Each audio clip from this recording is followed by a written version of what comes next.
विष्णुचरण नाम का एक बुजुर्ग व्यक्ति था जो कुछ ही महीने पहले अपनी ऑफिस लाइफ से रिटायर हुआ था और उसी रिटायरमेंट के पैसे से हाल ही में उन्होंने अपनी छोटी बेटी की शादी करा दी। अपनी दोनों बेटियों के शादी के बाद विष्णु जी बहुत अकेला महसूस करने लगे और इस अकेलापन को दूर करने के लिए उन्होंने सोच लिया था कि वो फर्स्ट फ्लोर का घर किराए पर दे देगा।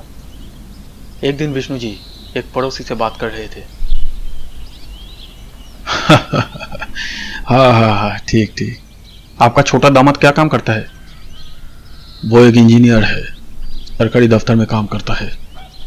ओह अच्छा, सरकारी दफ्तर में काम करता है, तब तो बहुत बढ़िया है। हाँ, दोनों बेटियों की शादी हो जाने के बाद अब बहुत हल्का महसूस करता हूँ। नहीं तो मेरी पत्नी गुजर जाने के बाद से ही मुझे हमेशा यही टेंशन रहता था कि क्या मैं अपनी दो बेटियों की ठीक से देखभाल कर पाऊंगा या नहीं। हमेशा यही सोचता रहता था।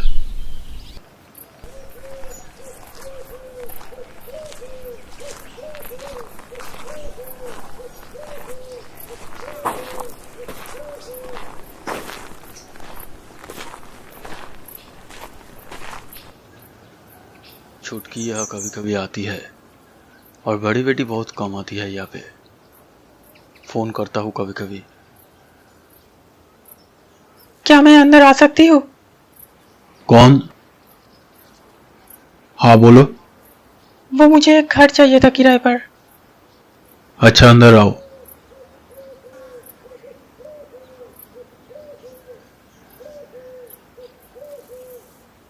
मुझे रहने के लिए एक घर चाहिए था। क्या यहाँ रेंट पे कोई घर मिल सकता है? कितने लोग हैं तुम्हारे परिवार में? नहीं, मैं अकेली रहूंगी। तुम अकेले रहोगे? नहीं, मैं सिर्फ फैमिली वालों को ही घर किराए पर दूंगा। देखिए, कोई प्रॉब्लम नहीं होगी। मैं एक ऑफिस में काम करती हूँ और ज्यादातर समय मुझे ऑफिस में ही बिताना पड़ता है, तो मेरी वजह से आपको कोई परेशानी नहीं होगी। हाँ वो सब तो ठीक है, लेकिन मैं सिर्फ फैमिली वालों को ही घर देना चाहता हूँ। तुम जा सकती हो।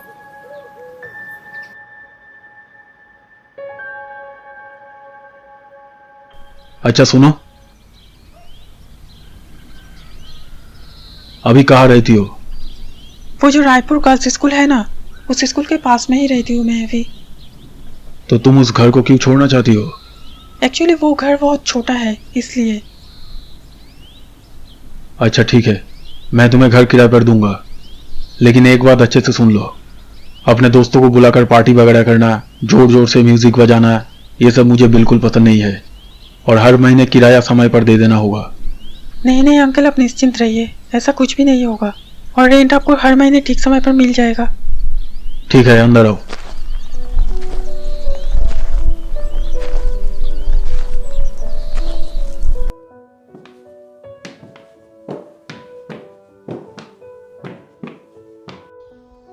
ये रहा कमरा।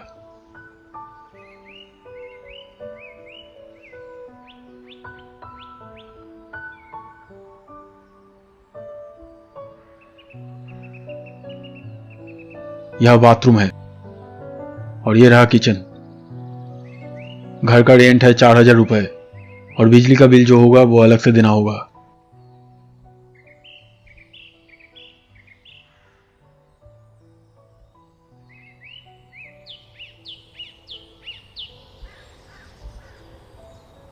तो क्या मैं कल ही अपना सामान ला सकती हूँ? नहीं, कल नहीं, 2 दिन बाद आना। पहले मुझे एक एग्रीमेंट का पेपर बनवाना होगा, फिर तुम चले आना। ठीक है।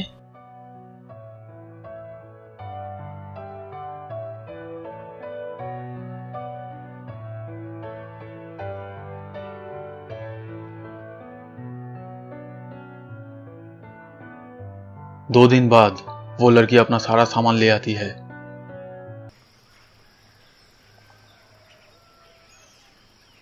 सारा सामान लाना हो गया?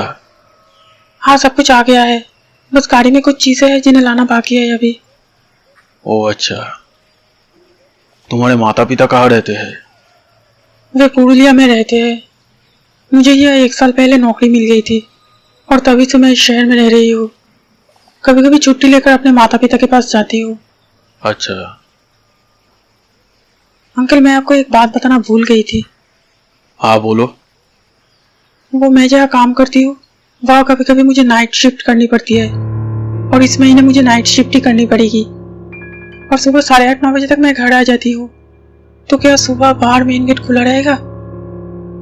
क्या काम करती हो तुम? मैं एक आईटी सेक्टर में जॉब करती हूँ। ओह, और तुम्हारा वीक ऑफ किस दिन रहता है? वीक ऑफ तो मंडे को रहता है, पर मैं अभी वीक ऑफ में भी काम कर रही हूँ। एक्चुअली मुझे अभी पैसों की बहुत ज़रूरत है, इसलिए ओवर टाइम कर रही हूँ। अच्छा ठीक है, मैं तुम्हें मेन गेट की एक डुप्लीकेट चाबी दे दूंगा। Thank you uncle.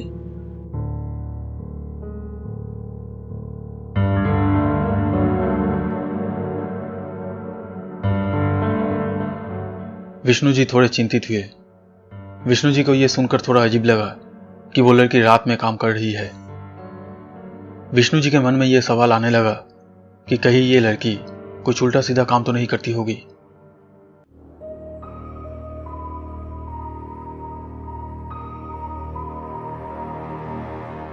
विष्णु जी के मन में उस लड़की को लेकर जो भी उलझन था वो कुछ दिनों में दूर हो गया। धीरे धीरे उस लड़की ने विष्णु जी के साथ बहुत अच्छा रिश्ता बना लिया और विष्णु जी भी उसे अपनी बेटी के रूप में देखने लगे। उस लड़की का नाम था उर्मी।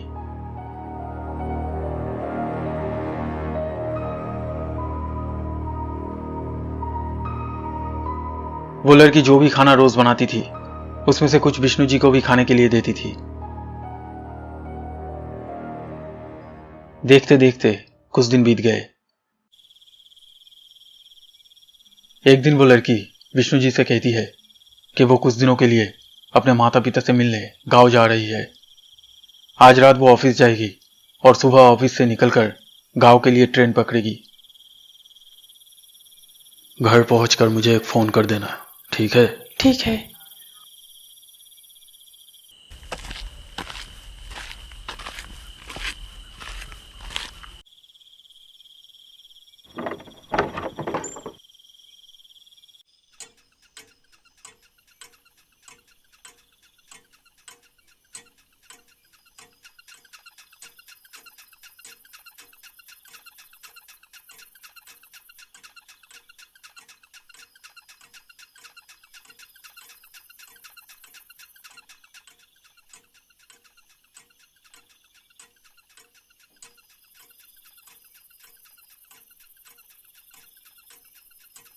उस लड़की के जाते ही विष्णु जी को घर बिल्कुल सूना सूना सा लगता था।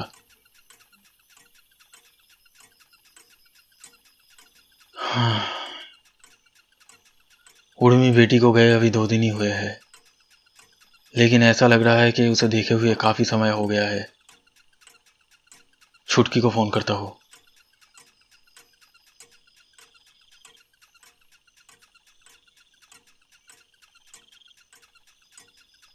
हाँ छुटकी, कैसी है तू? मैं ठीक हूँ। आपका स्वास्थ्य कैसा है पिताजी? हाँ मैं ठीक हूँ। वह सब कुछ ठीक है ना? हाँ, यहाँ पे सब ठीक ठाक है। अच्छा अच्छा। आप क्या कर रहे हो? बस अभी वो टीवी देख रहा था। मैं अभी सोने जाऊंगा। दरअसल वो जो लड़की रेंट पर रह रही है वो कुछ दिनों के लिए अपने माता पिता से मिलने गाँव गई है, इसलिए घर थोड़ा खाली खाली लगता है। बहुत अच्छी लड़की है। तो यहाँ पे कब आ रही है? हेलो हेलो छुटकी, हेलो। क्या हुआ? हाँ?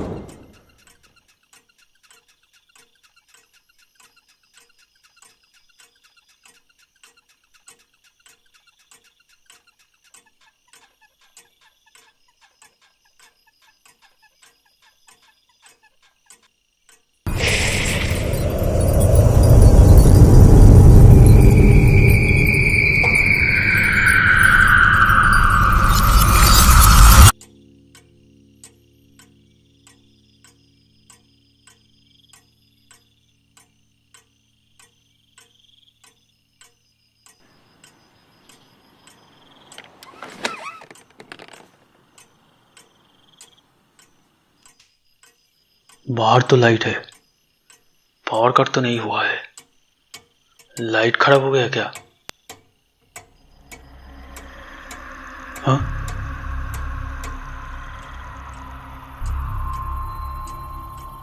हे, कौन है वहां पे?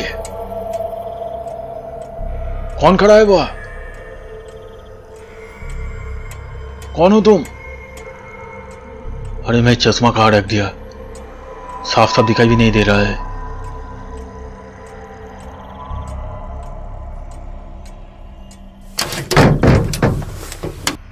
दोस्तों, विष्णु जी जैसे एक बुजुर्ग व्यक्ति के साथ अब क्या होने वाला है? कौन था उस अंधेरे में? कहीं इन सब चीजों के पीछे वो लड़की तो नहीं जुड़ी हुई है जिसे विष्णु जी ने किराए पर रखा है? ये सब कुछ हम जानेंगे पार्ट 2 में। दोस्तों, अगर ये वीडियो आपको अच्छा लगा तो प्लीज़ लाइक कीजिएगा और हमारे इस चैनल को सब्सक्राइब करके इस बेल आइकन को ज़रूर दबा दीजिए ताकि आप हमारे आने वाले वीडियोस सबसे पहले देख सकें।